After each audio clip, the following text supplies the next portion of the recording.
Welcome back to Fear and Beer, a Halloween Horror Nights podcast. Join us as we venture year-round into the fog. Make sure you give us a like and a follow on your podcast platform of choice. Also, be sure to check out our YouTube page where we upload every episode in its video format, and maybe a few other surprises as well. Make sure you're following us on social media to keep up to date with our newest haunted content. I'm Nick. I'm Seamus. I'm Jamie.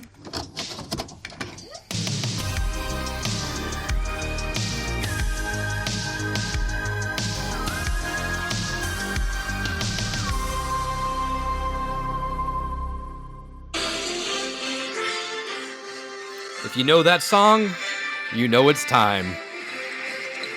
It's time for March Madness. I was going to say, Jamie, you know what that song is? No, I was going to say, is that the March Madness song? Oh, well, yeah, it would have been a good guess. Yep. That does not mean we are a sports podcast. That means we are a HHN podcast. Still, not to fear. And we are going into our annual March Madness bracket. We're getting into the parts now where we're like, what do we even do? What do we put on a bracket? And somehow we find a way to figure this one out. Credit to Seamus on this one. This one was his idea. It's way less complicated than the idea that I had. Yeah. Which I always come up with like ridiculous concepts. And I was like, wait, this isn't going to work. So tonight we have 12 recent scare zones, all bracketed up. We have them seated. We'll go through the seating real quick just so you kind of know where we're at. And we're putting them into a bracket to decide which of these recent scare zones would be the best house, or what do we want to see as a house. That's how we're going to go through this. So the 1 through 4 seeds get a little bye. Everything in between is fighting for a spot in the big dance. So that's what we're going to be going into tonight. I am still beerless. If you're out there keeping track, Nick is still beerless, going strong. Haven't really dropped as much weight as I wanted, but I'm sure I'm hoping that'll come at some point. But last week, Jamie, you weren't with us when me and Seamus were discussing potential original sequels that we wanted to see come to fruition this year. So why don't you kind of take the floor? Because you had some ideas I know you wanted to get out there into the ether of HHN. So why don't you go and kind of go through that a little bit before we dive into this bracket? So I did, after my hiatus from having a terrible migraine, feeling back to normal, good health. So I only had 3, but I kind of wrote like a little description for each one of how I thought that it could possibly go. And I put the years that this house was previously there because I get confused with putting the number years instead of the actual years. So we'll keep up with that too. But the first one is Superstitions from 2001. So my description, I put, would be fun to see a part 2 with different haunted relics in the warehouse and other cryptids and urban legends. Previously seen Bloody Mary, Bigfoot, Chupacabra, Jason Voorhees, ? And I think this would redeem museum deadly exhibits. It sounds similar in the research that I've done for it. It sounded kind of like it was in a warehouse with different relics, haunted relics that it had. It also kind of had a different cryptids and urban legends section where it had those different kind of characters. Don't really know how Jason Voorhees got thrown into there, but I guess back in 2001 that was probably a pretty big pull for them. So but that was the first one that I had. Okay. I didn't figure. Okay. The second one, well, it sound like you mentioned, it does sound like a little bit of a redemption tour for very a museum. museumy, but it just sounds a little more intriguing to me than what museum had done for us. Yeah. So the second one I did, which is a house that I have done in the past, one from kind of a little bit ago, is Jack's Funhouse in Clownovision from 2007. So for this, I thought we could add Dr. Oddfellow, a sort of battle between the two, half of the house Oddfellow circus style and the other half with all of the blacklight and neon colors, trippy strobe lights and props. Keep the house 3D, kind of the different winner every time at the end, kind of the theming they've been doing like with the Icon House and stuff like that. So I thought that would be fun too. And I know we had talked about it on the episode with Xandra, but I just really missed the 3D houses. They were so much fun. It's very interactive. And then my last one, which this probably won't surprise people, is HR Blood and Guts Presents The Holidays in Hell, 2011. You've been asking for that for a while. But this one is be a little different. So I would love to see a sequel to this house as maybe Blood and Guts Presents Home Movies. So sort of kind of like Sinister vibes, the lost tapes footage, kind of that creepy found footage stuff. And then maybe tie it in with Slaughter Cinema or the All Night Die-In, and kind of have those the movies being shown like at the theater, but also have HR Buttonguts kind of conducting it, I guess, and you could have the usher there too. So I feel like that was the one I thought more in depth that could be pretty cool. But yeah, those were the three I had. Yeah. I just wanted to talk about them because I thought they were pretty fun. No, those are all good ideas. I'm hoping the first two seemed like pretty far stretch. Like, They're a I little mean, bit I guess we older. never really thought Oddfellow was going Mhm. to come back too, but you never know, I guess, at this point. But that's that. Yes. So I like those. I'm be very surprised if they dug that deep into the lore to kind of dust those off. I've been, I'd like to see some of those older ones come back. I'd love to see them like redo the, SS Frightanic, just because it's such a Mhm. fun little concept. But I feel like some of those may just be kind of Yeah. stuck in history at Probably this not, point. sadly, but it is fun to think about. Yeah, yeah. So let's go into this bracket. It was seeded based off of thoughts that I did. I don't know. I just pieced them together. I didn't really put too much thought into them. But so we mentioned earlier the 1 through 4 seeds get the bye, but let's mention those real quick.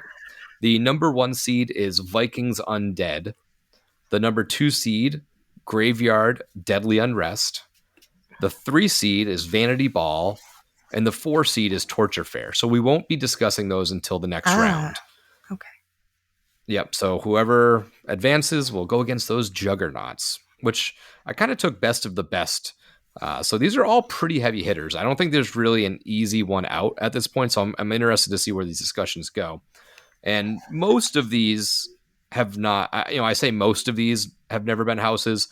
Gorewood Forest is the only one that's like sort of debatable whether it had one or not, being kind of the terror ruins back in the day and stuff like that. But I think that it was close enough to say if we just did a straight up Gorewood Forest house. But either way, the first matchup we'll go into is the number 5 seed Anarch-Cade going against the 12 seed Seek and Destroy. We'll then go into the 6th seed Dark Zodiac going against the 11th seed Swamp of the Undead. Next up, the 7 seed Gorewood Forest going against the 10 seed Conjure the Dark. And then we have our 8 and 9s battling out. 8 seed Demon Queens versus 9 seed Jungle of Doom. So let's get the madness started.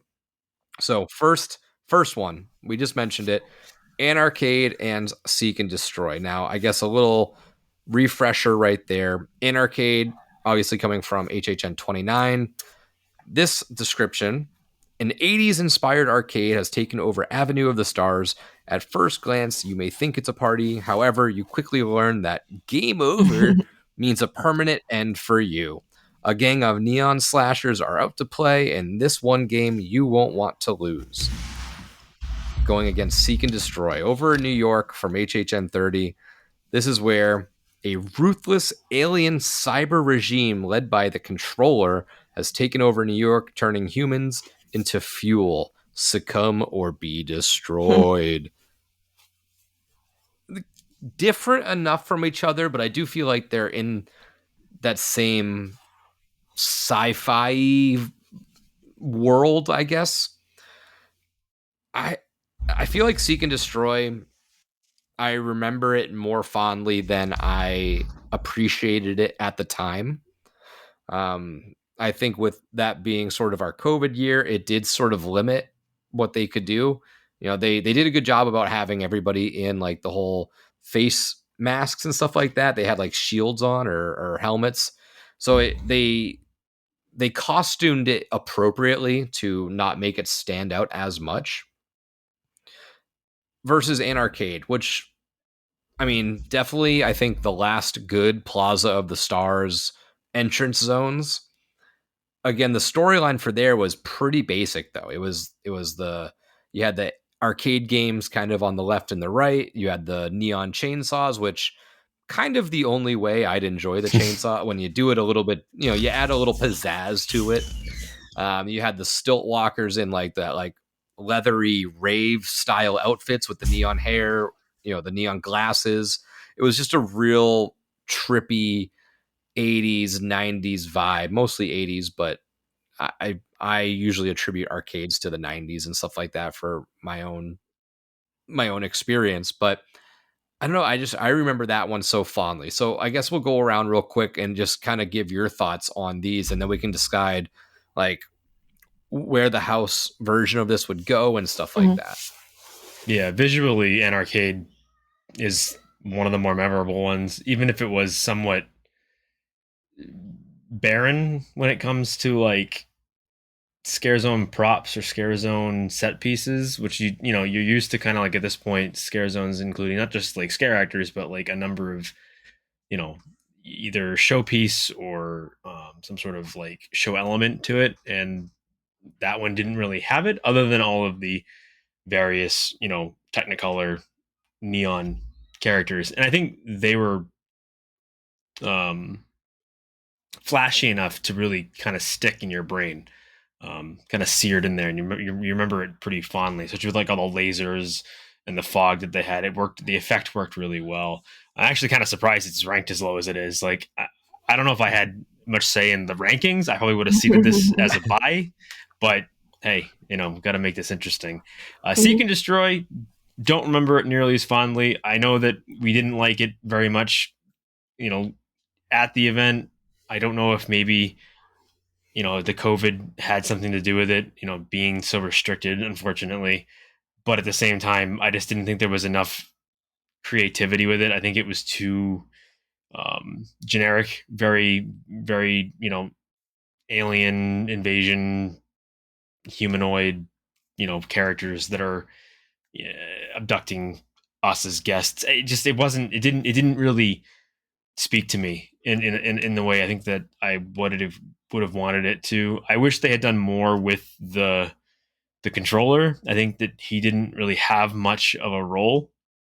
They could have done a lot more of a showy element to it, and I don't think there was enough there for me. So, I mean, I think for me the winner is pretty clear. But Jamie, I don't know if you've got differing opinions or how you felt. You remember them, different than us.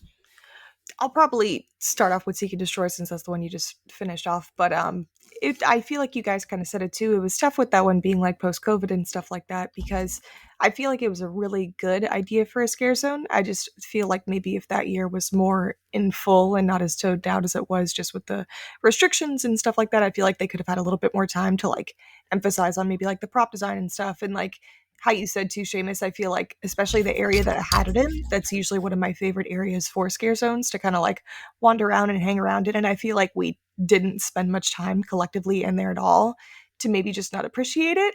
And I know it was supposed to be like the controller, like in his like minions or servants or like the guests, the people who are following him and stuff like that. But every time I see him, it just reminded me of like alien outfit, like astronaut outfits. And I feel like that kind of just like threw me off from what the theme was like supposed to be. And then for Anarch-Cade, it's pretty obvious that I was a big fan of this scare zone because I do enjoy arcades very much. One of my favorite hobbies, pastimes. But even with it being such a smaller scale and not having as many props and stuff like that, I just feel like it was a very fun zone. And it kind of sucks that a zone that was smaller in size and maybe scare actors and different aesthetics to it was kind of a little bit more pleasing for me than Seek and Destroy, but that's just my personal opinion. Yeah. So I guess I have an idea of where this is going for everybody, but I do want to play devil's advocate really quick.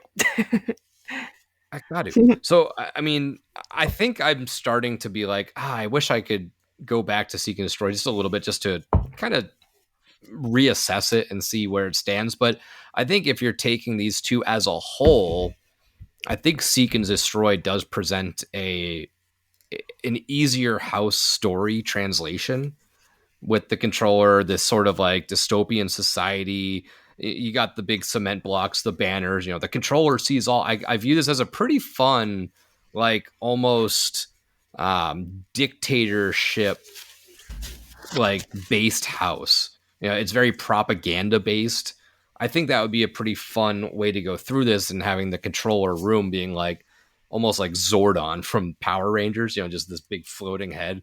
But I do think there's a lot to work with in this, where it's like if the house was as the scare zone gave it to us, it's like we're maybe servants of this society and we're being, pushed through this. It's almost, I mean, to put it in real terms, it's kind of like if we were living in North Korea, but it's, something that's still like scary in that sense of just the society that we're in now, like in this house or whatever, is just so everything is a what am I trying to say here? But everything's a threat essentially because we're dirt.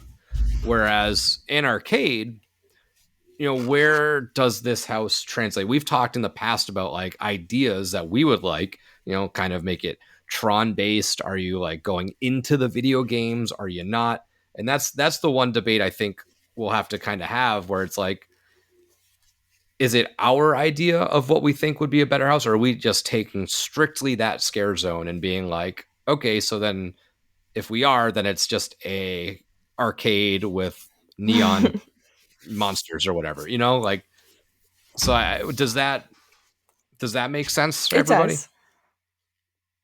And I see. You're still voting Anarch. I was just gonna say, I feel like you're really trying to sway me here, but I don't know. I see. I know. I'm just trying to present. I know. It is kind of hard. This is a good little matchup that you had between these two because it's kind of hard to compare when you have Anarch-Cade, which is with the section that it was in, or the area that it was in. It was just so much smaller, so it didn't really have that chance to have that built up aspect. But it's tough because I could see the story is obviously more set in stone with Seek and Destroy, where you would know what the house would be about. I guess you're right that Anarch-Cade, we don't really have that backstory as to what it would be, but man, it'd make a really cool house. Still, yeah. I was just gonna say you love Anarch-Cade, so I'm surprised you said that. I do. I just want to. I want to make sure. We're kind of approaching. I was only going to push back on you a little bit because, I see where you're coming from. That I think Seek and Destroy just inherently has a more standard story, which you can flesh out in a house. But I think Anarch-Cade leaves a lot open to interpretation and gives them more wiggle room as far as coming up with a story. I think Seek and Destroy is very, like, we complain about post-apocalyptic houses all the time, and I think that Seek and Destroy, you're kind of opening yourself up to the same type of, just another alien invasion, alien abduction story that we've seen a million times. Maybe not necessarily at Horror Nights recently, but I think just in general, just in the generic cultural zeitgeist, like, I think it's such a very standard story that we've heard a million times. I think with Anarch-Cade, at least there's a level of what could we do with it. Well, let's hash it out. Let's think about it. We already have the visuals, but how can we make this an effective house? And I just think personally, I'd rather them take a shot in the dark with that than giving us another, lifeless, horror movie clone, which is what I think Seek and Destroy would end up being. Yeah. I mean, I'm gonna go with Anarch-Cade anyways, but I do think that this, like we said at the top, these all like are pretty viable options. Like I would be okay with just about all of these becoming houses at some point. And even though Seek and Destroy didn't leave the best taste in my mouth as far as scare zones, I would be very interested and invested into what a house could be of that, because I can just picture like, very loud sirens, you being kind of you being rushed through the house by ops kind of makes sense in the sense of this storyline. And I don't think you can kind of hold storylines of the scare zones against them. It's as far as like, would it be a better house or not? Because if we're doing it strictly on that, Seek and Destroy would win. I feel like you're talking yourself into it. I feel like that's what I was just going to say. I was like, are you not voting Anarch-Cade anymore? No, I'm voting Anarch-Cade. I do think it's a shit. Fun you know what? So, just because I'm going to be different and you convinced me, I'm voting for Seek and Destroy. So Seamus is Seek and Destroy now, huh? So, Jamie, what are you? Still gonna vote for Anarch-Cade. So then, should I just vote Seek and Destroy? Well, you already said you're voting Anarch-Cade twice. Yeah, I mean, you can't do that. Anarch-Cade moves. It's just for Seek and Destroy, like the whole like mind controller kind of thing. It just like reminds me of They Live, and if we're gonna have a house that style, I want it to be a They Live house, not an original kind of with. Well, I was gonna say, theming, maybe. Just give me Escape from New York. or something like that. Yeah. Yep. All right. Well, the first matchup is decided, and that is Anarch-Cade. Moving along. Woo! So, Seamus, do you want to go into that next matchup we got? Sure. So this brings us to our 6 versus 11 seeds. 6 being Dark Zodiac. So just to kind of relive the scare zone a little bit. This was the year that we got Dr. Oddfellow. So in this particular scare zone, Dr. Oddfellow has entered a dark dimension to harness the power of the Zodiac and live forever. He twists the signs into malevolent beings who foretell your doom. As his star rises, yours is going to fall. So obviously with this one, it was borrowed from another event. I believe, was it Hong Kong or was it Singapore? I can't remember which one it was, but or is it Shanghai? I don't know. I can't keep all the theme parks straight. But either way, it came from one of the Asian parks, which is I have something I've been clamoring for forever. Is like, hey, give us something from one of your foreign parks, because I think there's a lot of untapped potential in a lot of the stories that they get to tell that we don't really see here in the States. So I was super excited when we got this one. But before we get into that in more detail, let's go to the competition, which is the 11th seed, and that's Swamp of the Undead. Again, a weird seeding for me. I feel like this one was maybe a little bit better than 11, but I don't know. But essentially, in Backwaters, Louisiana, you're about to be swamped by zombies born from the bodies of trespassers killed and dumped in a nearby bog. So, again, Swamp of the Undead, obviously, this is recent. This was, last year? So, this was in the Central Park area, which we always tend to gravitate towards a little bit because I think it just gives us a better view. But this matchup, I think, is relatively even matched. I think Swamp of the Undead surprised me for one. I forget where I ranked it. I may not have ranked it very high, or maybe I did. I don't remember. I was concerned because zombies, not really my thing anymore. And that part of the park, usually they struggle with the fog. At least, I always complain when it's like nearly impossible to see when you're walking through it. But they did a pretty good job this year of controlling that, and the level wasn't nearly as bad as it usually is. So you can see everything, and everything felt kind of close. And intimate, which really enhanced that scare zone. But Dark Zodiac, I think the ideas there were kind of in the right area. I think there was a lot of chances that they took, and it was interesting to see them actually try to give us something that was a little outside of the norm for Orlando or Hollywood.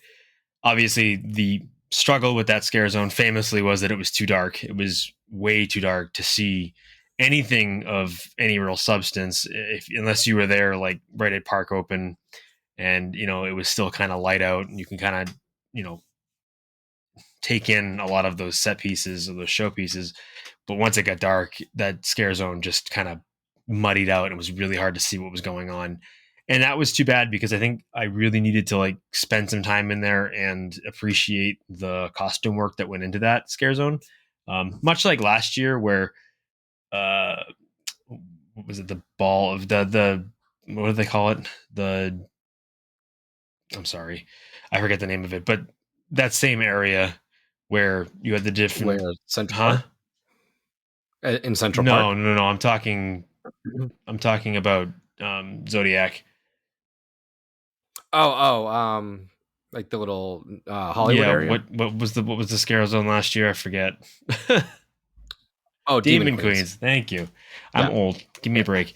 I think last year they lit that a lot better. It was easier to take in everything that was going on and appreciate all of the work that went into the costuming and the design work in that particular scare zone. Zodiac struggled with that. They didn't have nearly the same amount of care put into the lighting, I think, and it kind of suffered for it a little bit. However, obviously, this is not a bracket based on how well we enjoyed the scare zone specifically. We're looking at more, obviously, how does this translate to a house, and which of these would be more along the lines of fitting in a 2.5 minute house. And I think for me, it's an easy pick. It really is. I'll wait to make my vote. But with Zodiac, you've got a lot of different characters that you can pull from. There's a lot of different lore that you can pull from, and you can really build up a story to be told using those characters. Now, if we look at Swamp of the Undead, it's a zombie house. Obviously, it's a zombie house based in a unique location. I don't think we haven't really done a whole lot of Louisiana, deep South Cajun themed houses. I mean, I think we've had a few things here and there. Obviously, correct me if I'm wrong. I'm the baby here compared with HHN. So if you know of something that was very similar to it, then let me know. But I think that it would be a unique setting. But it comes down to, do we want another zombies house? I mean, it's been a while. I think what's the last time we've had zombies in a house was what, Walking Dead, or was there one after that at some point, or was? That's a great question. I mean, possibly. I'm sure there's something we're missing, but I really don't. I'm sure Graveyard Games had zombies in it, but it wasn't necessarily a zombies specific house. It wasn't based around solely zombies. The Mummy is a zombie in the most basic term. Sorry, Monsters fans, but the Mummy is basically a zombie. But yeah, it's been a while, I think, since we've had like an actual zombie focused house. So it comes down to, are you a zombie fan? Do you want to see more another Day of the Dead / or mixed with Cajun voodoo? Bring in those various elements to give us something new when it comes to zombies, or do we want to see something that was out of left field and something we don't typically get around here? I think it comes down to like that battle, and I can definitely see a vote for either one here. So I don't know if you want to kind of Nick, share your ideas as far as what you think each could be, or. Yeah, I am like, I do think like what you said, zombies are just so like, it's just pretty basic, but I do like the spin on it. I'm trying to think back of other houses. I know the past scare zones we had like Bayou of Blood and not Dead Waters, Zombie Gras. So like Dead Waters was probably the last house. The other two were scare zones, but maybe it's a little recency bias, but because I went to the tribute store right now for Mardi Gras, I was like, oh, this is so sick. Like, it's set up like a house. Like, I do like that vibe. I can look past the fact that it's just zombies because I like the atmosphere.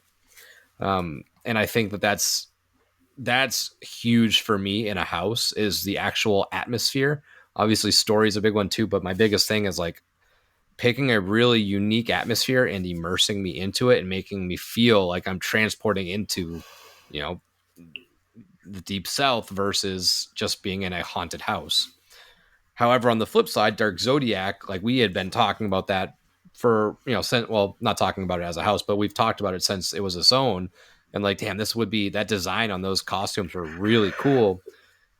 But then I start to worry that would it just kind of be a little boring, because it seemingly would have to be set up, each Zodiac is a different room, and it's kind of like a best of sort of house. Like, I don't think you'd get much story there, because you'd be like, okay, this is the Virgo room, this is the Taurus room, this is the whatever room, and you're done.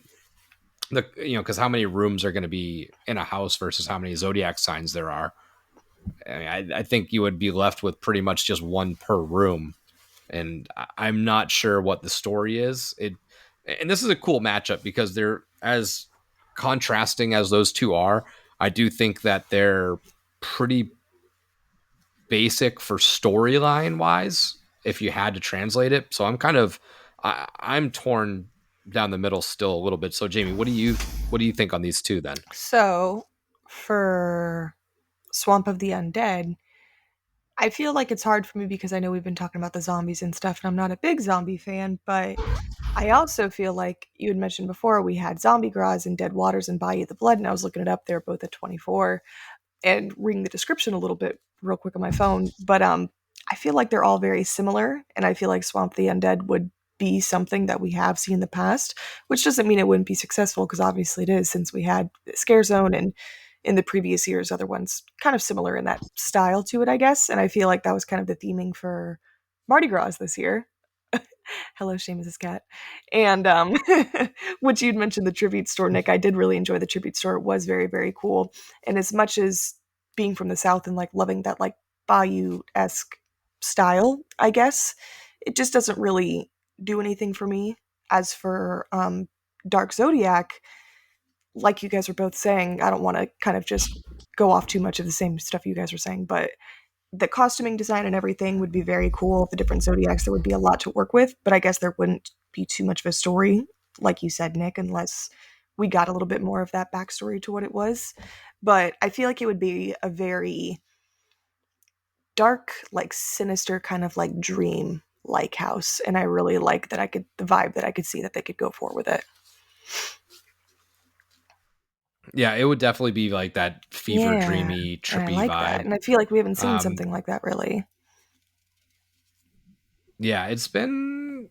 Yeah, I can't think of that whimsical, mystical style house. I mean, Oddfellow had a little bit of it. I think that's more of a different in there, but I see where you're getting at too with that but style. yeah, it had like that weird little thing in there. But yeah, I'm still a little torn. I think Swamp of the Undead is more of a safe pick. I think that house would be right in the middle, and I think Dark Zodiac would be the one that's like kind of very hit or miss. I think they would have to swing for the fence, and I don't know if it would be executed 100%. Whereas, like I said, Swamp is kind of in the middle regardless. So time to vote, I guess. I don't. Has everybody decided, made up their minds? I guess. Yeah. All right. Well, where are you guys leaning towards then, Seamus? What do you got? My vote's for Dark Zodiac. I do like the idea or the thought of taking zombies and taking that Swamp of the Undead setting and giving us, something in that world. But I have a feeling for me, it's more of the Bayou voodoo and less about the zombies. And unfortunately, that scare zone is all about the zombies. I mean, it has to be because it's Swamp of the Undead. And I think that's my problem with it, is that like I want a house that's kind of based in voodoo, based in the that Bayou area of the South, of Louisiana, of New Orleans. Like I love that idea. I think part of it comes from the section of the Slaughter Cinema 2 last year where we had that Mardi Gras room. I think that sort of vibe is what I'm thinking of when I think of this house. Even though really that scares are nothing to do with Mardi Gras, but it's still a big part of the Cajun New Orleans, part of the world. That lifestyle there, at least during Mardi Gras, is you get that vibe. So I have a feeling that that's where my heart kind of goes when I think about that, and that's why I'm not super, or I'm hesitant to vote for it, because I don't think it's what I want at the end of the day. It won't be what I want. Whereas Dark Zodiac is much like, I agree with you that it feels like it would have to be kind of like a compilation house, a little bit like 30 Years of Icons or whatever, where that house was kind of like, here's this icon, here's this icon, here's this icon. But we still enjoyed that house. We still thought they did a really good job. We still think that every character got their due, got their chance to shine, and that the ending of that house where you had a different character at the end. I think that's a cool element that they could add in with this one, where the ending scene could be you get a random Zodiac monster, and let them kind of have their moment to shine, get to see their costuming in all its glory. I just think that, and I think part of it for me is also like I feel like the scare zone left a bad taste in my mouth, where I want them to have another shot and give us something more in depth that isn't just a scare zone. So that's why my vote is for Zodiac. Not that I think Swamp of the Undead couldn't be a good house. I'm not sure it's what I'm looking for. Okay. My vote is also for Dark Zodiac, and I think it's just a personal opinion of me wanting to see something different than houses we have in the past. Just I think they could do something really cool with it, especially watching some of the video. I also forget where it was, if it was in Singapore or which one it was at, but watching some of the videos on YouTube of the Dark Zodiac Scare Zone when this had first got announced for HHN. I was like, oh, let me look it up and see what this looks like over there. And it looked very cool. So I know they could probably make a very creative and detailed storyline to go behind it and make this a cool house. If it was to ever come to fruition. Yeah. As much as I do want to visit that bayou again, I think I'm going to lean towards Dark Zodiac as well. Nice. I'm all for taking a big swing at something, and whether it works out or not, I guess is, decided after the fact, but just take that chance. I would be down to see this again. I think that the costuming, it was just insane in this zone.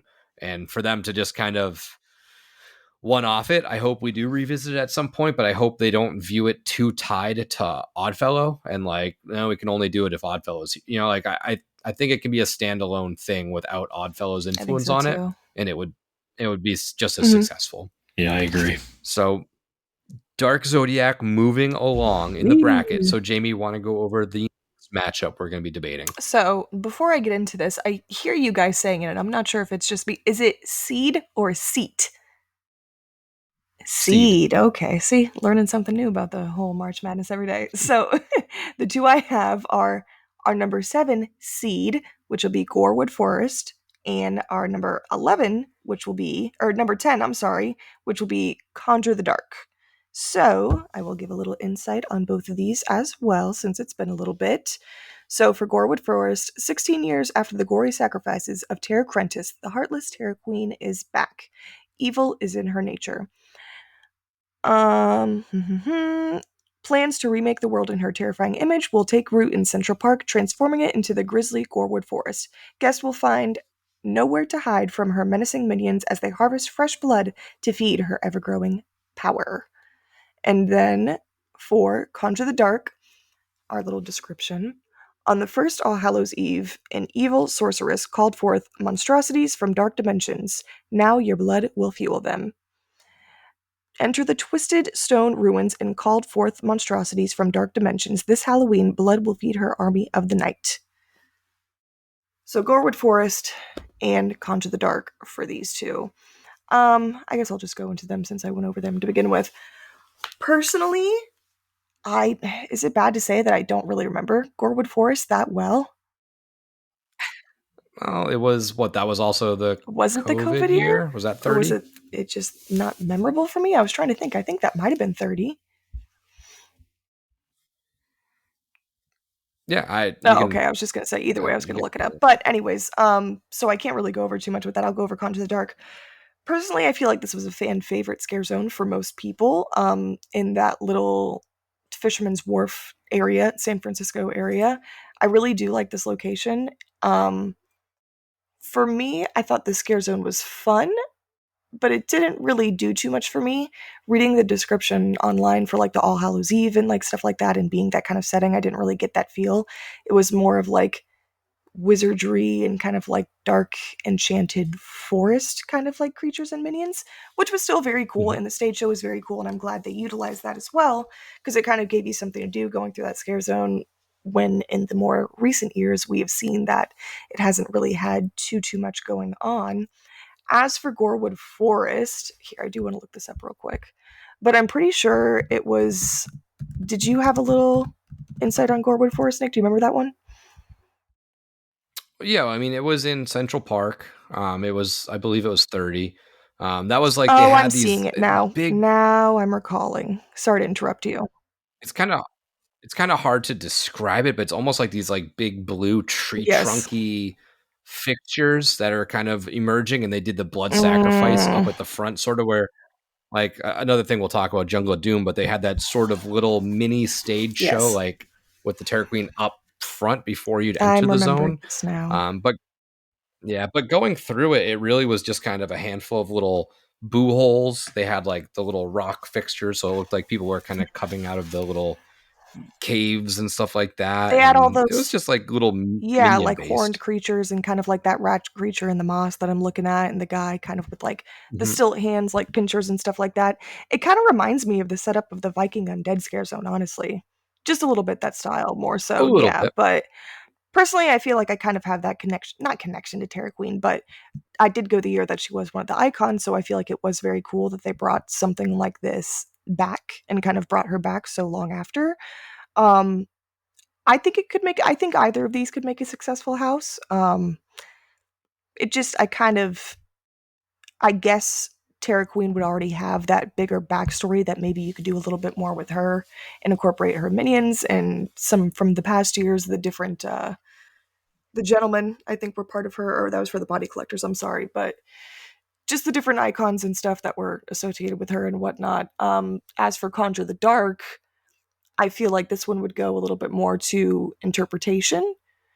This was one of the years that we didn't really have like the podcast coming out and stuff like that to kind of give you the more backstory and the insight on some of these scare zones, and usually we'd only do it for the houses.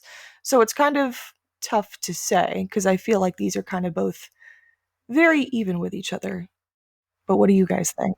Yeah, I mean, I think they're similar. I think Gorewood Forest benefits from that it has an established character Mhm. in there with lore that we've seen in a capacity, but I feel like her year got very overshadowed by Storyteller. That was a big debacle between marketing and creative, where marketing wanted Storyteller, creative had the Terror Queen. They kind of forced a merge there, and it just felt very disjointed. So I think it would be really interesting to revisit the Gorewood Forest in a house format. I think there's more there to work with, but again, it's hard for me to push away not the bias, but just the benefit it has by having an established world and storyline versus Conjure the Dark. It's very fantastical, mystical. You have essentially the main character is kind of that sorceress, the witch, up at the front, and then she's got the little minions that go around and take the sacrifices from what looked to be midsummer based villagers. And then you had like the big alphas and stuff like that. So it is this is a pretty similar matchup, Mhm. I think. So, Seamus, what are your thoughts on these two? Well, to be honest, I don't really remember Gorewood very well. That's why So I feel so bad when I was Yeah. talking about it. I was like, oh my god, I sound crazy right now because I do not remember this out or this yeah, scare you may zone. have to let me vote first, so I'm not unfairly the tiebreaker because I don't remember it. I mean, I remember Terror Queen specifically. Like she had Yeah. that like set up there at the Mhm. front of it, Mhm. but I don't remember anything else about it. To be honest with you, I'd have to go back and look at some of the video if there's some video of it. But um, however, Conjure the Dark, I think I remember very fondly. Not just because it's more recent, but because there was that show element. I'm obviously a sucker for show elements. If you give me something that's more than just scare actors walking around, and you give me something to stick around and hang out there, um, I'm gonna like it. So I think that for me, it's a pretty easy vote. Not just because of that, but because I think Conjure the Dark, at least there is, like Nick was saying about Seek and Destroy, there is an established story there that you can work off of. And unlike Seek and Destroy, I think there's at least some interest in it. And it's just funny coming from me because I'm not usually the fantasy guy, but I think there's enough there that you could totally come up with a cool goblin esque story, goblin esque house that we got like we got last year. If you use the same type of characters in Conjure the Dark. Plus, I want to see Redhead again. Yeah, right. So So my Conjure the vote is Dark definitely for vote. Conjure the Dark. So Jamie, where's your vote leaning towards then? So, in my memory, now that I'm thinking about it, I do remember Gorewood Forest because I remember they had the big, tall, scare actor on stilts that I kept saying looked like a scary Groot when Groot was the tall teenager. So Mhm. this is what I'm Yep. remembering now. So I'm picturing it in my head, and I think I might have kind of be convincing myself for Gorewood Forest. I feel like this could be a very earthy house, a very camouflaged house, if that makes sense, with the different scare actors that they would have in it, seeing from the creatures that we have in the scare zone. I also feel that you could kind of go into like the Terror Queen's like pits and make it kind of like an underground sort of cave-esque, I guess, like not hell style, but kind of that setting, if you get what I'm going with that. And I feel like the Mhm. story would really flow since we already do have that backstory about Terra Prentice and everything. So I think I might have to say Gorewood Forest. And I feel like the thing with Conjure the Dark is kind of how Seamus mentioned. I feel like it does kind of give that essence of the fantasy aspect to me, which kind of doesn't Mhm. really pique my interest as much. I know this was, like I said before, this was kind of a more favored scare zone for this year, or for that year when this was there. I know Nick enjoyed taking lots of pictures in there, but don't get me wrong, the character designs and makeup and everything was super, super cool, but just really wasn't for me. So I'll go with Gorewood Forest. Gorwood. All right. Well, I think we're gonna have our first upset Uh-oh. because I view them so similarly. You know, like they're both seemingly like blood Uh-huh. sacrifice, both sort of in the fantasy realm. I'm gonna go with Conjure the Dark Oh, that's because okay. I I I would just be interested to see where that story goes versus the Terror Queen, where I might just hold it against them that she sort of already has a presence and already did have a house, you know, back in the day. But I would like to just see where Conjure the Dark goes. I think it has, you know, I don't know why they're doing the sacrifices necessarily. I know why they are doing it in the Gorewood Forest to kind of keep their world running, but I'd be interested to see what Conjure the Dark really brings about us. And I think you have a chance to have some cool, you know, sub characters. It's not just the big bad and minions. It's, you know, you have, you know, the sorcerer, you have the two alphas, you have the two warriors, and then you have the townspeople. So I'd be interested to see that.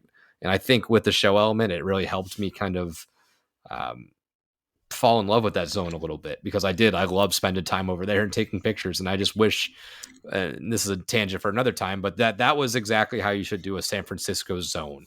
You know, push the stage Mhm. back. It lets you breathe a little bit, and it's just, you know, a little bit more flow back there, which is always helpful. So we're gonna push Conjure the Dark into the next round. So the next matchup is our number 8 seed Demon Queens, which, for a little refresher, I know it was seemingly just last Mhm. year, but get caught in an otherworldly hellscape ripped from the darkest corners of your mind, where 4 merciless queens, loyal to surreal, rule. Going against number 9, Jungle of Doom. In the 1920s, Dr. Oddfellow ventured deep into the darkest jungle, performing horrific experiments on nature. Now his monstrous creations are running amok and are coming after you. So, Demon Queens, where to start? This was the zone that really just like blew my expectations out of the water because I really, when they announced these, I was like, oh, Demon Queens, like I don't really get where they're going with it, but it sounds interesting enough. And it just, the queens are what really made it. They had that big center stage, that big float where they kind of did their seance, and it was just it definitely reminded me of Dark Zodiac. It had like that very purpley, mystical, fantastical style vibe to it. Whereas Jungle of the Doom, or Jungle of Doom, which again, Jungle of Doom was a house back way back, I think at 13, but I don't think that these are related. I think it was just kind of the namesake that they brought along. But either way, this was still in that Oddfellow year where everything kind of tied into, you know, Oddfellow, but not really. Um, but essentially, it's kind of like Swamp of the Undead for me, where it was just like these crazy creatures that it just, it was more setting for me than what was going on. It had some pretty cool like creatures, but I remember, and maybe I'm incorrectly remembering this, but I remember the character designs and creatures being a little bit harder to decipher than what I had anticipated. I thought it was going to be easy to be like, oh, that's like a evil tiger, or that's like an evil lion, you know, like that weird animal deformity, where they were more just like almost like plant people, it Mhm. looked like, to an extent. So I kind of was, I don't know if I was misled or just had my expectations set somewhere else.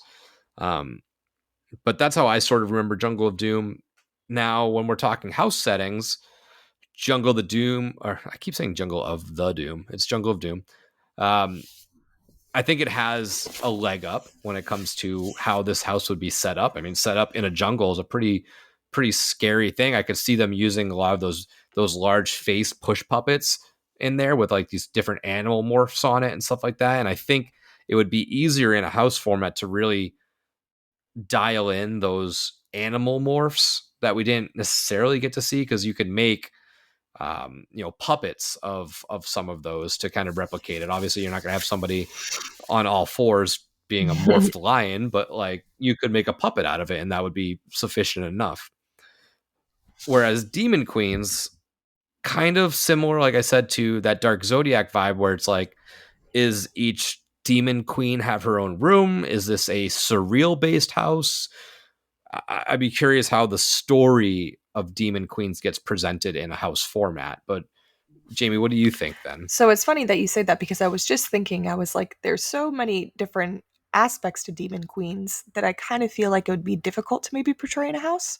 Because, like you said, if maybe surreal would be incorporated, would it be every queen kind of getting their own room or their own area, or kind of would it be diving into the underworld of the demon queens and witnessing their minions or whoever being tortured, and surreal is kind of like the headmaster and guide you through.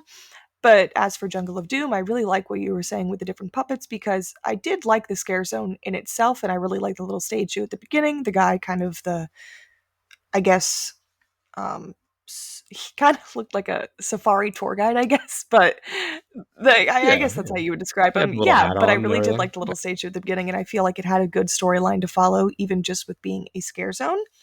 I feel like it could be a cool kind of rainforesty, woodsy kind of setting with the different creatures and the puppets, like you were saying. And I don't know, it's tough to say, because I feel like these are two very different scare zones.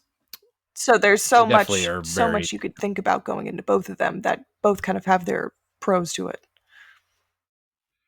Yeah, they're very different in a lot of ways. I think Demon Queens is kind of like Zodiac in the sense that you're gonna kind of have to split it up room per room and give each of the Demon Queen, Mhm. each one of the queens, their own like chance to kind of like shine. I feel like it's almost like the exact same thing, Yeah. except that the theming will be different, um, which is fine. I mean, I voted for Zodiac because it's different. I wanted to see what those characters look like. I think Demon Queen, same idea. I think they deserve to have like a moment to like do more than just want to walk around a scare zone. Um, Mhm. but with Jungle, I think Jungle, there is a lot you can do there. And like I remember saying when we were talking about this that like as long as they don't do the typical, jungle tribe is like cannibalism and they eat people and like Yeah. and that was too simplistic. I liked the idea of Oddfellow is doing experiments or magic or whatever, dark magic, and conjuring animals that obviously aren't of this realm. I think if you follow that type of story, I think you'd almost have to have Oddfellow. It's not like the other scare zones with Oddfellow where you can kind of do it without him. I think with this one, you kind of need some sort of catalyst as to why the jungle is doing what it's doing. Like, why is it transforming or becoming outside of our own reality? But either way, I think there's more meat on that bone, so to speak, when it comes to what can we do with it as far as the house is concerned. Plus, I think I don't know, Jamie, one of you sits on about like being a jungle, being able to pull off a lot of that jungle theming or scenery in the house will be will be pretty interesting to see what they can do with it. But this it offers a little bit more for them to work with than I think the Demon Queens does, unfortunately. So if that doesn't give away my vote. Yeah, I'm kind of surprised as to where my mind's going, because when I was placing these out there, I was like, yeah, Demon Queens, that's kind of a win. And now that I've like kind of brought myself back into Jungle of Doom, I'm kind of like, damn, that would be a cool, I just remember like, or not remember, but I can envision walking into the facade where you're walking into like, the crashed plane at sort of like a jungle campsite, and you hear like the different jungle sounds, animal sounds and stuff like that. And you're walking past like little wooden signs, beware, do not, but stuff like that. I think I'm also leaning towards Jungle of Doom. But Jamie, what's your vote? So this one's hard, because I do see both of these could be made into good houses, and I think they'd both be very cool. But I think you guys are really convincing me here with Jungle of Doom. So I think I'm going to pick Jungle of Doom too. As cool as Demon Queens would be, I think it's too similar to Dark Zodiac. And if I was to prefer one of the two, I'd probably rather see Dark Zodiac. So I'm gonna go with Jungle of Doom. Mhm. Okay. Yep, that's Jungle of Doom. Wait, this is the bottom half is sort of the upsets over here. The Jungle of Doom. I never thought we'd see the day. All right, so we're going to now move all the way back up to the top of the bracket, where we have our first round winners going against our buys.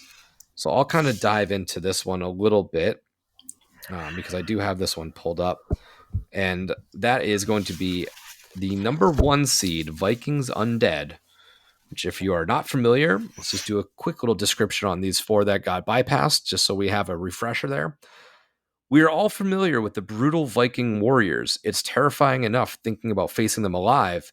Now picture facing them as the undead. They have risen and laid siege to Central Park with an onslaught of gore. Bloodlust never dies. And that is going to be going up against our very first winner, Anarch-Cade. Talk about a contrast Right. in style. And it's funny that they are both from 29. Little 29 matchup. This was obviously over at the Central Park area. Now, Seamus, this is famously one of your favorite zones. This was a great example of how you expand the zone without expanding it. You kind of push it behind and you have these little, not full on shows, but set pieces and characters that are behind. So is it the zone that really won you over, or what is it the actual history of Vikings? I think it was more the zone. To me, it's still the best use of space that they've had since I've been going to the event for that scare zone. Every year since, it feels too claustrophobic, and it works in certain ways, but it also doesn't work in certain ways. And I think with Viking is Undead, it was the best use of that area so far from what I've seen. As far as the Vikings themselves, I think it's a cool idea, but for me, at the same time, it's just another zombie scare zone. At the end of the day, I mean, it's just another form of zombie. It's like, oh, well, there's zombies as Vikings, and they're eating other Vikings. So, like, as far as the story there, I don't know if it's so much that is why I remember it so fondly. I think it was more just, like you said, the use of that area. Okay. Jamie, do you remember Vikings Undead pretty well? I do remember Vikings Undead pretty well. We actually have a picture together in that scare zone with the undead Viking on the little pit skewer thing, the little rotisserie thing in the back. I thought that was really fun. And honestly, like you guys both said too, that use of I'm not sure why they just don't do that anymore, why they don't have stuff behind that gate and stuff like that. I feel like it just lends very well for having something back there, and it makes it feel like kind of when you were a kid, I guess, or in like my grandparents' neighborhood, they used to do this, but they used to have like haunted house setups out front with kind of like sidewalks, obviously be walking down, and then like everything would be behind the little gates. So that's what it kind of reminded me of and gave me more of that like Halloween vibe to it. And I really did enjoy this scare zone, even though it is Viking zombies pretty much, but they did look really cool and kind of gave me a little bit of a hint of goblin to some of their makeuping and design as well, which was kind of cool. Compared to Anarch-Cade, wow, it is really that's a hard one too, but I think I know ultimately with what I'll go with for this one.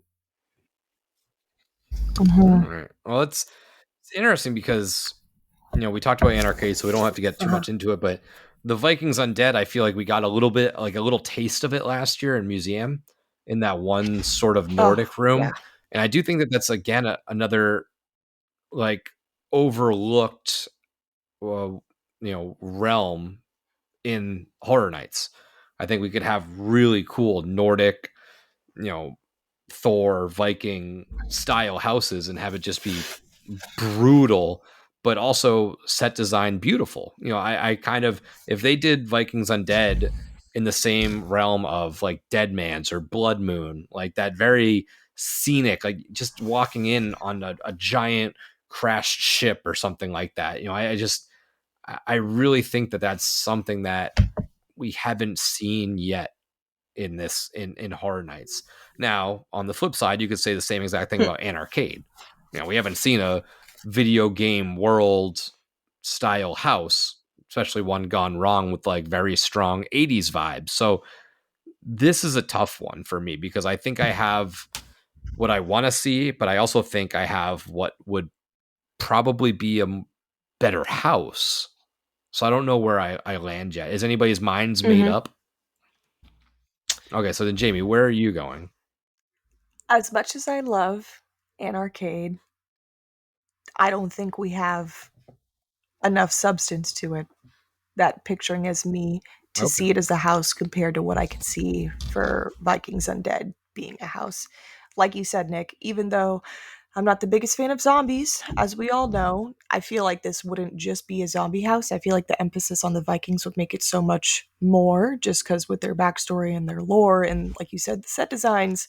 That ship we walked through in museum was probably one of my favorite parts of that house, even though the smell was absolutely nauseating that they ended up pouring in mid-season of the event. Oh my god. But The thick just smell. the waves, the sounds of the waves crashing in the back and walking through like the dilapidated ship, and it was just really really cool. And other than having just like the undead Vikings, I feel like you could do a lot of weird kind of like sea creatures and stuff like that too, like a fish head person, or if you wanted to go the route of having the more gory Vikings, you could kind of do like the Vikings torture chamber and stuff like that. So I feel like there's a lot of different ways you could interpret with this, but I think it would make for a really cool house. So I'm going to go with Viking Undead for this one.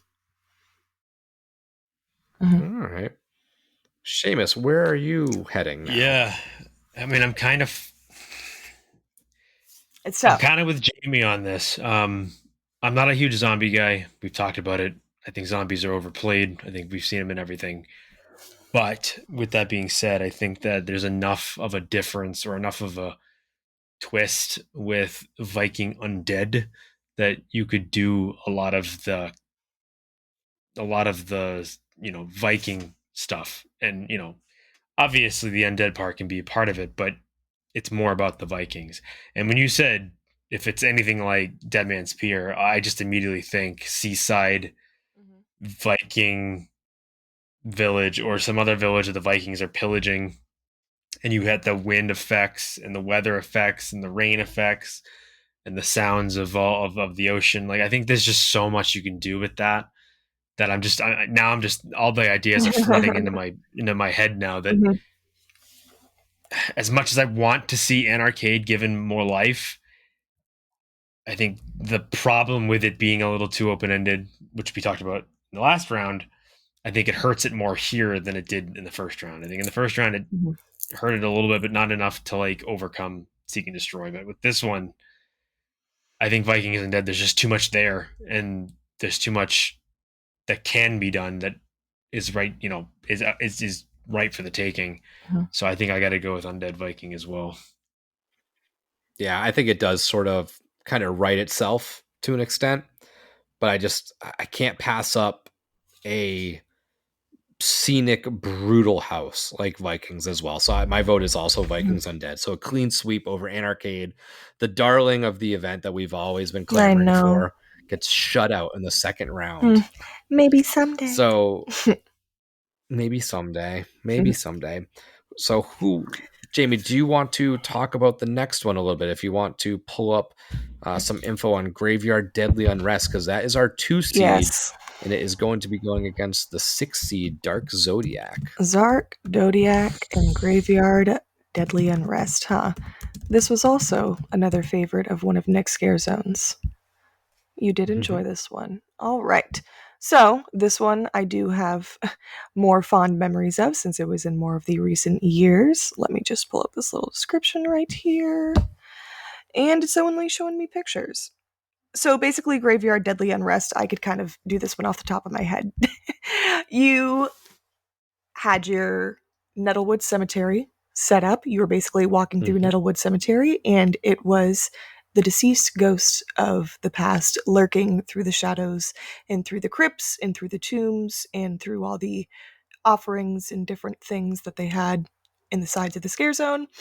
I feel like this scare zone reminded me of Winter's Night, one of the houses that they had in previous years, which was also kind of a excuse me, cemetery-esque style setting. I think it was the Hawthorne Cemetery, if I'm not mistaken. Um, Seeing this as a house, I feel like it could definitely make for a classic style haunted house if you want to go with that graveyard setting, and kind of the set design would be very gothic style, I guess, dark, dreary, gloomy, which I like that kind of stuff. I really enjoyed it, and I think it would be cool to see in the houses too if this was kind of like a black and white house. A lot of the characters had that like ghostly makeup on that kind of made them like gray and a little bit darker and kind of like blended in with the different tombstones and cement set pieces that were in the scare zone and stuff like that. Compared to, excuse me, I'm sorry, my phone doesn't stay unlocked. Compared to our other seat that we have, which would be Dark Zodiac. I think I've been saying this about all of them, but they are very two differing scare zones that could work well with houses. When it comes to me personally, for what I enjoy more, I think I know with what I would go for this one and who I would choose. But what do you guys think about Graveyard Deadly Unrest and how it compares to Dark Zodiac? Hopefully that was a good Seamus, do you enough want to take description. this one while I kind of collect my thoughts? Yeah. So, I mean, so for me, Graveyard Deadly Unrest, in a lot of ways, is Graveyard Games. Obviously, not necessarily the same exact story, but I think it's very close in nature that we may have conceivably already received this as a house. Obviously, not exact, but kind of like zombies is how much can you really do with a Graveyard Deadly Unrest specific style house without really just being a graveyard house with specific characters from that scare zone, which would be fine. I'm okay with that. I mean, give me those twins again. They were like in some of the best scare actors we've had ever. But then you compare it against Dark Zodiac, and again, same idea, same argument as the first round, where at least with Dark Zodiac, we're getting something different. We're getting something that hasn't really been done here on our coast, or really in either coast of the U.S. I think that it's something that we'd still get a lot out of, and we still get to appreciate a lot of those, costuming. So this is actually a little bit tough of a decision for me because I do really like that graveyard scare zone. I think they did a really good job, but I'm not beginning to.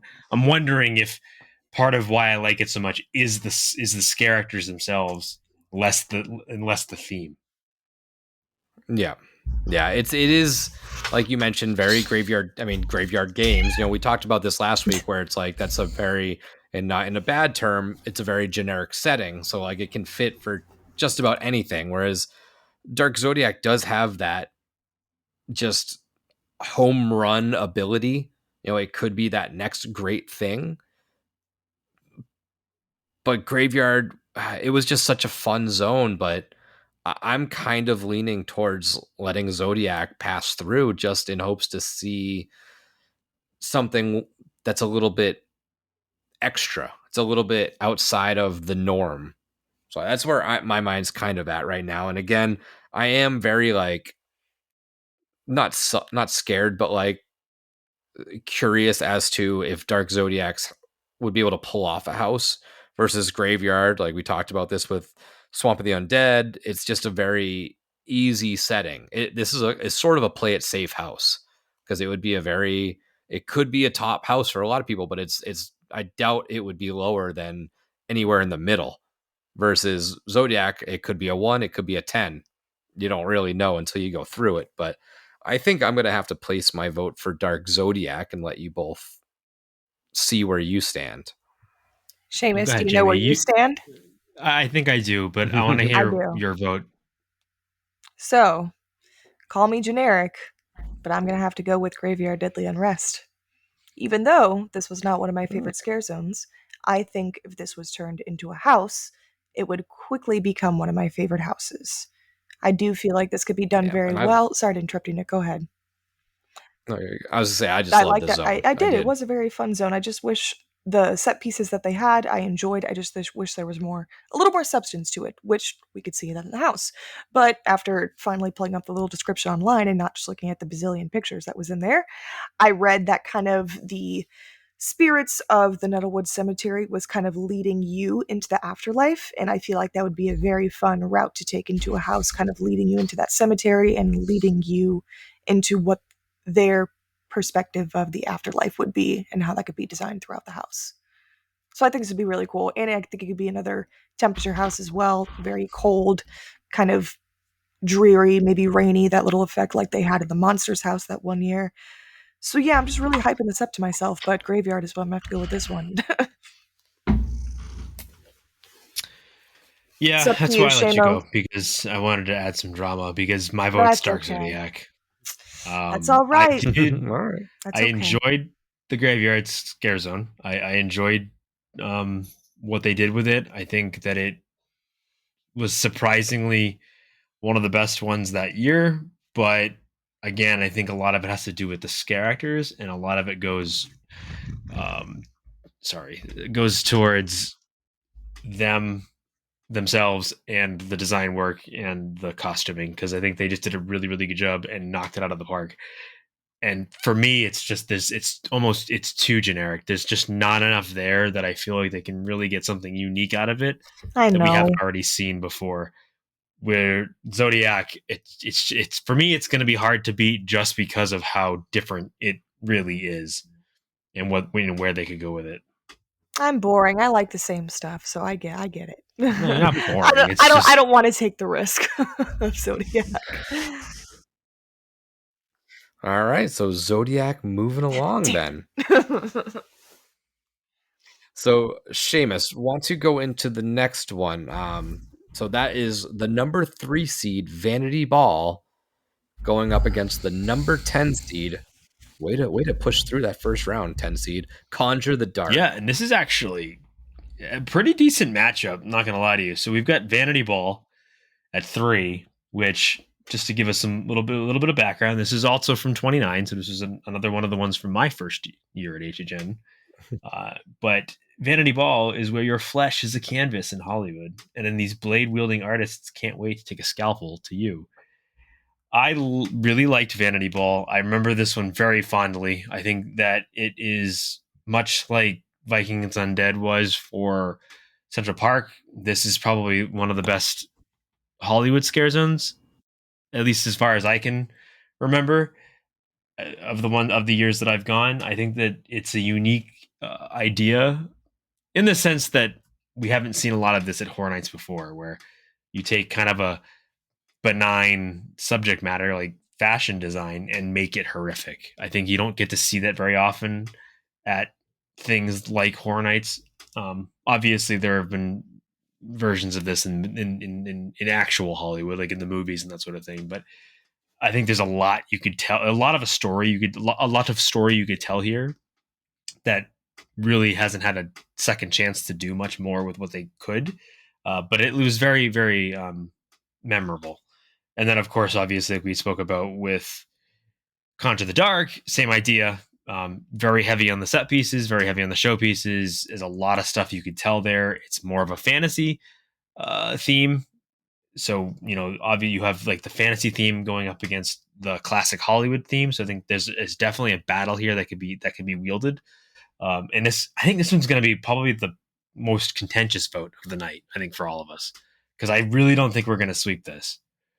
I don't think so. But Yeah. even I'm having a hard time kind of picking between the two, because I think both of them would be excellent houses. So it's going to take me a minute to kind of narrow down where I want to go with it. But what do you think? I mean, either one of you, like, how, obviously, how do you remember Vanity Ball? I know, Nick, it was one of your favorites. I think I remember you saying so. Yeah, this was one that I feel like we haven't talked about in a while, but we did talk about for a long time. This was just such another home run hit of Hollywood scare zones, because they set it up pretty good. They had that center stage in the middle.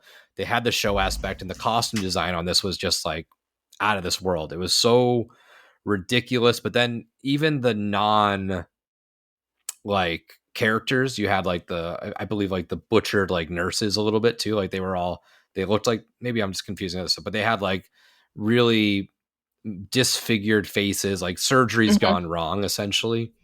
So I thought that was really cool too, where it wasn't just the same characters, it was kind of different versions of them. So it was just this very grotesque fashion show. And I just thought it was so, what a bizarre idea to like not only come up with, but to put out into the streets and be like, yeah, we're going to run with this. Versus Conjure the Dark, which we talked about. It's that fantasy. I did enjoy it. It's got some cool little story elements into it as well. I'm just curious where Vanity Ball's story goes. You know, do we follow? Is it kind of like Hostel? Do we follow the one guy who's doing all of these?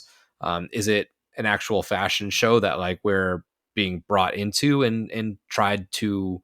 They're trying to like destroy us and bring us into a part of the show. Um, but I am a little in between. I think I'm leaning more towards one than the other. But Jamie, what are your thoughts on these then? So I also very much enjoyed Vanity Ball. I thought it was very fun, different scare zone, something we haven't really seen before, and wish we could see more of, especially in a house. I think it would suit one very well. Kind of how you were saying, Nick, which route it would maybe take.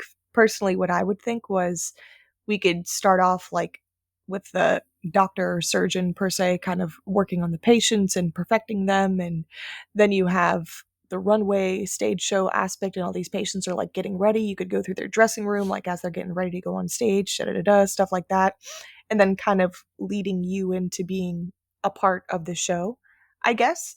And I feel like this scare zone, and especially since it was in Hollywood, they just had it in the perfect location too, because it kind of plays on that trope of the perfections of being in Hollywood and wanting to look your best and all that kind of stuff. So I feel like it's kind of a little bit more deeper than being just a fun, very extravagant scare zone. And so I think it would suit to a house very well. As for Conjure the Dark, I also think it would. It would still kind of have that fantasy, whimsical aspect, kind of with the classic Halloween um, combined with it as well within the description, how it was kind of saying, like, the sacrifices were made on Halloween, blah, blah, blah. Kind of that trope, too. But I think I'm also leaning towards one more than the other, too. All right. So then I guess we'll go around and place our votes then. So I'll just say mine. I would like to see Vanity Ball. I think that's where I'm leaning towards. I really did like Conjure the Dark, but again, when we're getting to this part of the bracket, sort of like I like I don't love fantasy, but I liked that zone. But Vanity Ball is just so bizarre and out there that I think this is another swing for the fence style house, and I think they'd be able to pull Mhm. this off. I feel like I'd get a lot of weekend That's what vibes I out was of this gonna house. say. Yeah, so my vote's for Vanity Ball. My vote is also going to be for Vanity Ball. Mhm. Well, So Seamus, was this going to be a clean I'm sweep? surprised. It is a clean sweep. Vanity Nice. Ball. Okay, I do like I all right. said, Nice. I like Conjure the Dark, but some of the stuff that I mentioned about it in the first round, I think goes against it in this round, which is it is very much like goblins. It's very fantasy, which works. But if you're putting these two up against each other, I think Vanity Ball, there's just so many nuanced things that are different than what we're typically used to that I think would work really Mhm. well in a house. So yeah, I got to go with Vanity Ball here. All right. All right. So let's get into our last matchup of the second round, where this is our last zone that had a bye, and that would be number 4 seeded Torture Fair from last year. Come one, come all to Sinister's Renaissance Fair with the devious theme of medieval torture. Brave the gloriously gory handmade torture devices till you're put out of your misery. Going up against the number 9 seed Jungle of Doom. Interesting matchup. Torture Fair. I think it worked great as a zone. I don't know how well it would work as a house. I agree. I'm not sure. I think I could be convinced otherwise, but this, you know, when you think of a fair, it's so just open and walking around, which zone, perfect, makes a lot of sense. If we're in the fair as far as a house goes, I don't know how they could make it to feel that wide open, that choosy, that like we're going through a fair instead of it being feel like we're being pushed through a house, if that makes sense. However, that Renaissance, medieval. I know I just came off saying fantasy is not my favorite, but like Renaissance fairs, I don't view as fantasy because they are very realistic. So it's kind of like it teeters on that genre a little bit. Jungle of Doom, I really sold myself on that when we just talked about it. I think I'm talking myself a little bit more into what we didn't see, which is what we should have seen, like the animal morphs and stuff like that. But I think it's doable in a house. But Seamus, you loved Torture Fair. So where do you stand with it on the bracket right now and how it could translate as a house? Yeah, I think it's too high of a seed, to be honest with you, because like you said, I think as a scare zone, it's fine. It works. But how do you translate that to a house? I mean, obviously there are ways to do it. You need to lean more into the Renaissance fair aspect of it, which I think takes away from some of the torture fair elements. I think that you have to go harder in the king and queen and in their court and be more on that side of it and less about various ways of torturing people in a medieval style. I find it hard for them to come up with a story here. Whereas with Jungle of Doom, I think not only do you get a really cool setting, but again, the story, there's a lot more there for them to work with. So I think for me, my vote's got to be Jungle of Doom. Okay, interesting. Jamie, thoughts? So, as much as I do and did enjoy Torture Fair, I really loved all the different characters in there. I feel like there was a lot going on, and I feel like, as you guys said too, it was very spacious, and I feel like that's the biggest part of a fair. And I feel like that this scare zone and this theming and idea that they had for it led it perfectly for a zone. I just don't think I can picture in a house either. Okay, so you're going Jungle of I Doom. am then going as Jungle well. of Doom.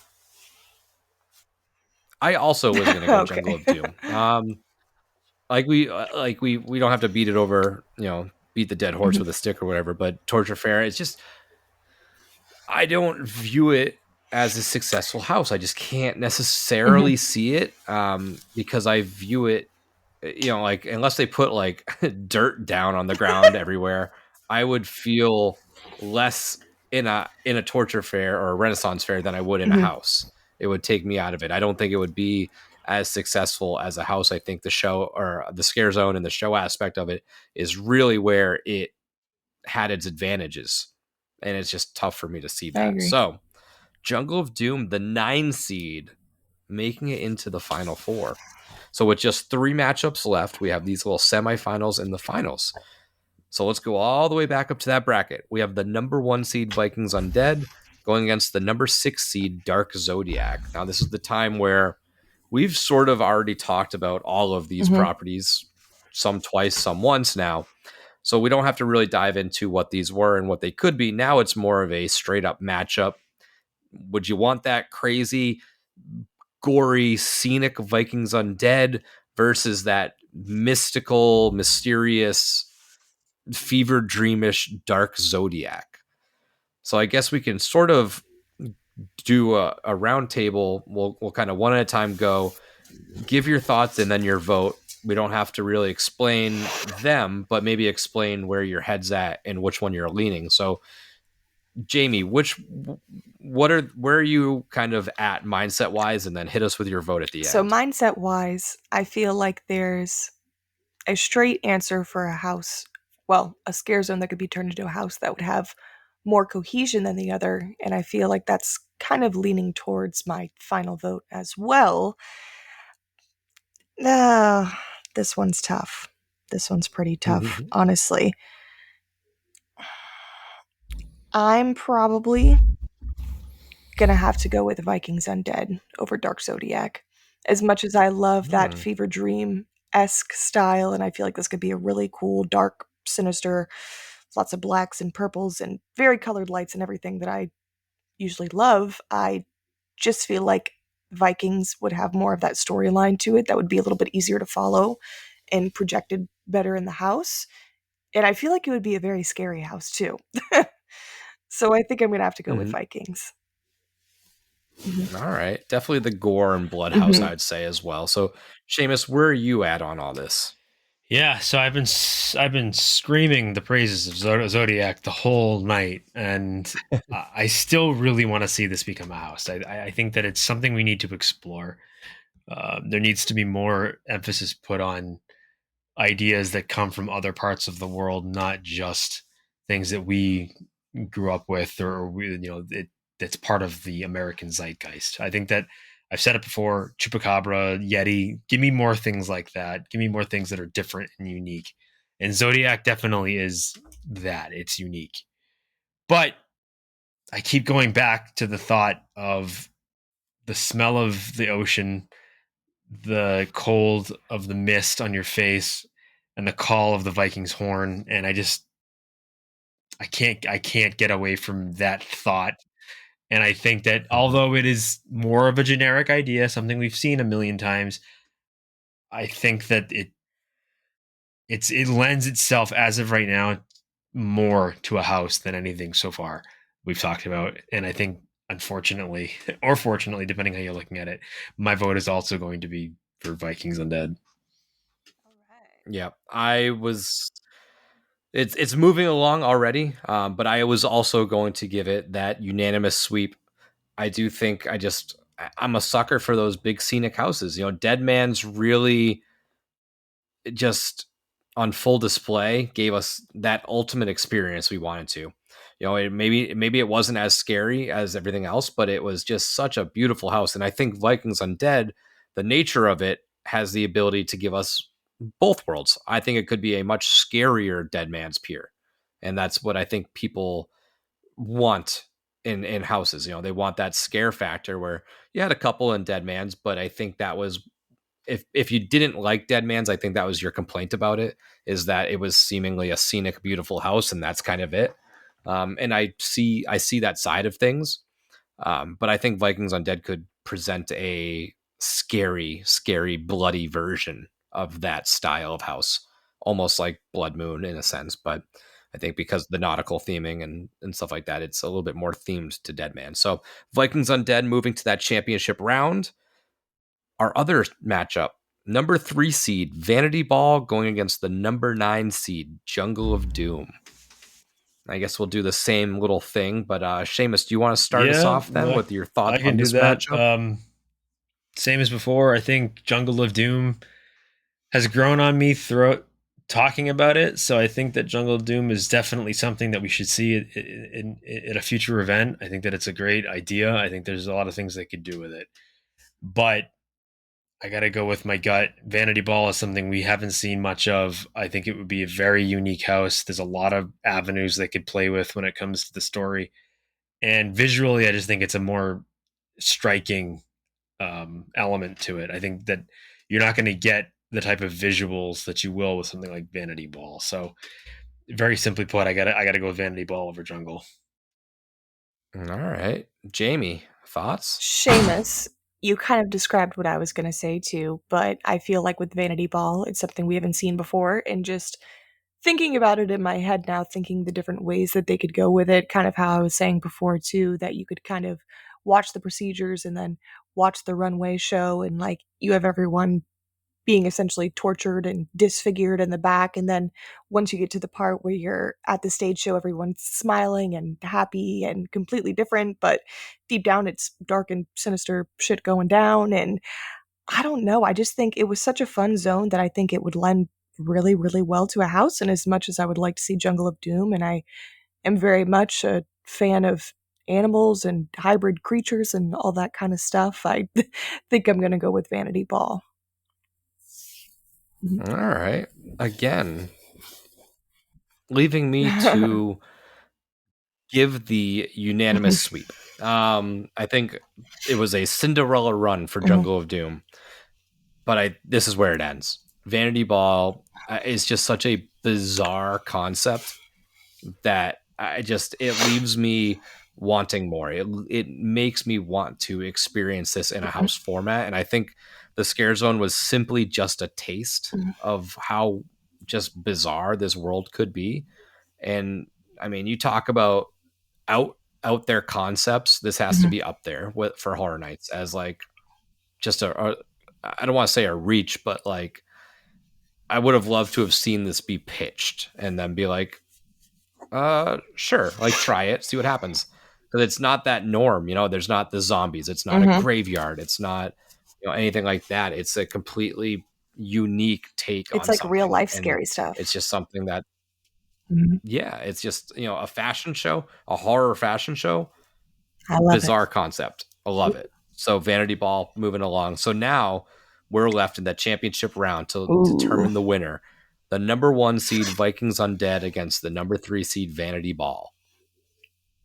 Now we've dug ourselves a hole, Quite because the toughie. now you have that weird, crazy original concept going against the, yeah, they're zombies, but like there's more to it. So it's not just zombies, but it's that bloody scenic house versus that really weird, trippy like concept. So Jamie, where are you at on these? This is hard because these are both concepts and ideas that I would be very intrigued by to see in a house. But I feel like it's pretty easy for me. Just thinking more on the creative side and something we haven't seen in a house before, and just kind of in my mind now thinking of all the different things or setups we could see in it. I think I know my answer already. I don't know if you wanted to, but more of a in-depth thought on how I'm going to decide for my final. But I think I'm going to have to pick Vanity Ball. I'm You going going Vanity Vanity Ball? Ball, All taking right. it all. As much as I would Hmm. love to see the Vikings in a house, the Vikings of the Undead, and Vikings Undead, and it would be very scary. I do also think that Vanity Ball could be a very scary house as well and still have that flair to it. Mm-hmm. I agree. But I also Oh, disagree because I'm going to be voting for Vikings really? Undead. A notorious Vanity Ball I lover? want That's crazy. yeah, well, it made it to the championship, so you know what? I stuck up for it enough. No, I want that big Viking ship. I want those, zombies with the horns on. I like Seamus mentioned that Viking horn. Like I want that as a sound effect. I want that misty spray. I want that gross fish smell back. I want that gory, just dirty I house. And that's just what I think Vikings I Undead do would have a be. question though before you get into it, Seamus. Mhm. Do you think you're choosing Vikings because it's something that you would prefer to see as a house, or do you think it would lend better to a house than Vanity Ball? Because it is, if we're going on the same route that I all think we are, with this whole nautical wharf Vikings undead at sea theme, I feel like it would be very similar to some things we might have seen in the past before. Although I am kind of picking Vanity Ball because it's something I would like to see too, but just saying it's something a different idea, I guess. I just want to see where you're at. Me or Nick? Nick. Oh, okay. Oh, I think it's different enough. Mhm. I don't think it. The ships are different. The costuming Okay. is different. The setting is different. I mean, the only thing that is similar is like that sea Mhm. smell and the fact that there's some potential water there. But I think that, I think build wise, similar to Okay. Dead Man's, similar to Blood Moon, like big, elegant Mhm. scales. But I don't think the material itself is comparable, Fair. when you're talking, Mhm. like that in that sense. But I get why you would Mhm. think that. So Seamus, where are you at? You're the Up You're gonna make deciding to me vote be you. the. now. You're gonna make Vikings me be Undead. the decider. Up to you, So buddy. Yep. it comes down to, is the upstart 3 seed gonna come in and shock the nation and upset the powerhouse 1 seed? But unfortunately, for everybody hoping for an underdog, and I know I keep saying like I want to see unique, different ideas. Vanity Ball is exactly that. That's why it's here. It's why it made it all the way to the end. There is something special there that I think they could really work with. But I keep coming back to, I think Nick said it. It's it's Dead Man's Pier, Blood Omen, Dark Offerings, all rolled into one. And I think there's something there that like to answer your question, Jamie, totally lends itself to a house. Only because I think we've seen it before. We've seen stuff similar to it. And I know that it's kind of a boring answer, but with Vanity Ball, visually, I want to see it. Story wise, I want to see what they can come up with. But I know they're going to knock a home run with Vikings Undead. And if it's even half of what I'm imagining in my brain, it's going to be, potentially House of the Year. So for that, I've got to go with the powerhouse, the number 1 seed, waltzing into the big dance, dominating all the way to the finals and taking home the Nets. So breaking the heart of Viking Undead of the nation, breaking the hearts of Connecticut fans. I mean, Vanity Ball fans everywhere. Sorry to my Husky fans out there, but yeah, I don't know. I got to go with Vikings Undead. So sorry. Yeah, it's a fair choice. What a run! It is. And shout outs to Jungle of Doom for making it as far as it did. Jungle of Doom definitely was the Cinderella of the event. So yeah, Viking Undead came out not unanimous, but it came out victorious in the March Madness bracket for 2025. I did think it would be interesting to see where everybody else landed. So I did put on Instagram, who do you think would be the winner of this? And I took these results. I think a couple more have trickled in, but what do you think is everyone's number 1 guess as to win? Because there's a pretty unanimous one. Really? Here. Unanimous? Yes. Oh, hold on a second. Let me see. I'll let you look through them out there, but there's a handful of votes, but one definitely got a lot more than the others. That's actually, and I can tell you, they might be disappointed as to where we. Okay, so it's where we put it. Because my first guess would have been Viking Undead, but probably Torture Fair. No, not Torture Fair either. No, Graveyard. Yeah, Graveyard would have been probably my second guess. Okay. It got the majority of the votes with around. Don't you worry, guys. Me too. I wonder how much of that, and again, this isn't to throw shade at Graveyard or to those of you that enjoyed it, is a lot of it longing for Graveyard games. Could be. Right. Could be. And again, I'm not trying to say that it's exactly the same thing, but I feel like a lot of people remember that house being so good that anything remotely related to it is going to get, a lot of the fan reaction, a lot of the, even me, like I want to see Graveyard games again. I loved Graveyard games. Still one of my favorite houses, if not my favorite house. But I think out of all of these, I think it's kind of down there with zombies for me. It's like, we've seen it a million times. So I feel like the Graveyard setting and like a cemetery setting is very likable for many people. And Agreed. I feel like that's kind of the general, like, a cemetery is scary or a graveyard scary, and the ghosts and ghoulies that live about it. And I feel like it's one of those, I don't want to say generic haunts, but something that I feel like a lot of classic. There you go. Exactly. Yeah, it's Anarch-Cade came in. Anarch-Cade and Swamp of the Undead both had 3 votes. Okay. And then there was a handful that had just 1. But there was one person that said Vamp 69 was snubbed from the bracket. Who said that? That was great. Hopefully.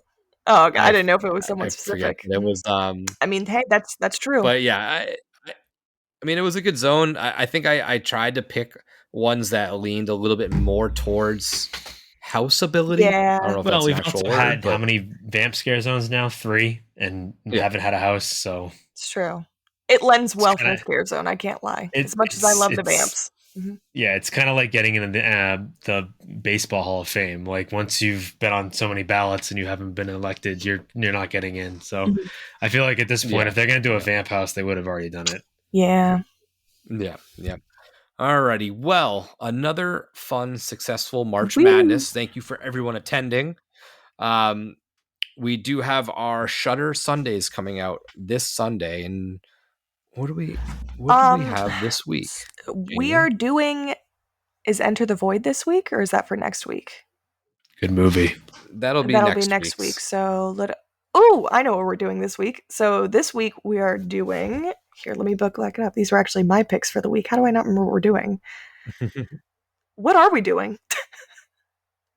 What do we have? Little I Bites? think What was my other one that I was doing? Here, let me pull it up real quick. we're doing the Content. Caveat. Caveat. Content. Why did I already think we did? See, for those of you listening, we like to get at the head of the game and record some of these a little bit earlier, behind the magic. But I got caught up. But yes, we are doing Caveat for this week. Mhm. Same director as Yes. Oddity that we talked about previously. Seamus, these are movies I think you would actually really like. This director. Really, Check yeah. them out. It was really good. I liked Pretty it. good stuff. And they're on Shudder. Wouldn't you know it? They're on Shudder for Shudder Sundays. But that about wraps us up. We are still in that wait and see period for new rumors, new speculation maps. So we are sort of just at a standstill. So I think we have a pretty cool idea for next week's episode. And we'll talk about that later in the week. Because I'm unaware of what you're talking about. No, you're not. He We talked texted about me it earlier in the chat. Oh, I'll look. Yeah. The idea. Sorry.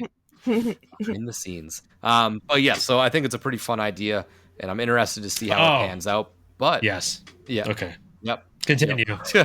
Now it's making sense. Now I remember. But until next time, this is Nick. Forgetful Fanny. This is Jamie, who also can't remember anything. Happy Hans.